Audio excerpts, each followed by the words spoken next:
Violence against girls and women is a universal problem. According to the Time for Change global campaign, nearly 50% of sexual aggression target girls 15 years of age or younger. One woman in three suffers physical violence at least once in her life. And standing out in terms of atrocity and absurdity is the practice of female genital mutilation. In July 2013, UNICEF found that more than 125 million girls and women have been victims of female genital mutilation.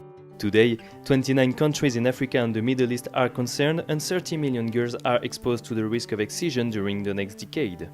So how can we fight this cruel practice? In which geographical areas does it most frequently occur? And how can we spread the message that every woman must have the right to protect the integrity of her own body? I think, what ultimately is going to protect women is the change of mentalities, and the way we look at them. But right now, the situation is very, very bad. Even though we're talking about women empowerment, if we look the other side, there's rape as a weapon of war in the Congo and other countries, sexual violence, even in military interventions, such as in, Boko Haram and that kind of thing. So I think we're seeing that, we need a lot of infrastructure to protect women. Abuse is something that affects not only the individual, it affects the community, it affects society, and it has impact on productivity. And I think we need to be very strong in raising our voices. But I think we need to also work with men. We cannot work in this sector alone.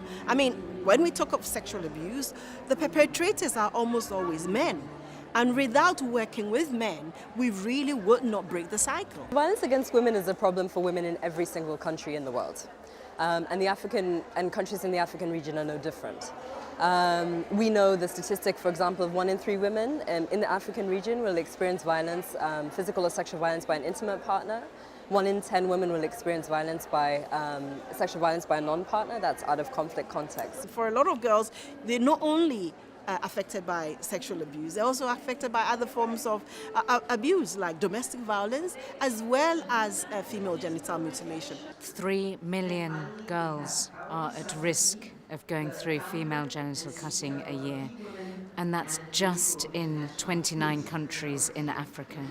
We also know that 125 million women live with the impacts. The root of FGM and the root of domestic violence are the same. The root being basically unequal power relations between women and men, and a sense that women and girls are less valuable in society, and that women and girls don't actually have the right to control their own bodies, their own minds, their own participation in the economy, and that men have a right to stop that at any time that they want. In conclusion, we can quote Geeta Rao-Gupta, UNICEF Deputy Executive Director, who reminds us that female genital cutting is a violation of a girl's right to health, well-being and self-determination. But legislation alone is not enough. The challenge now is to let girls and women, boys and men, speak out loudly and clearly and announce that they want this harmful practice abandoned.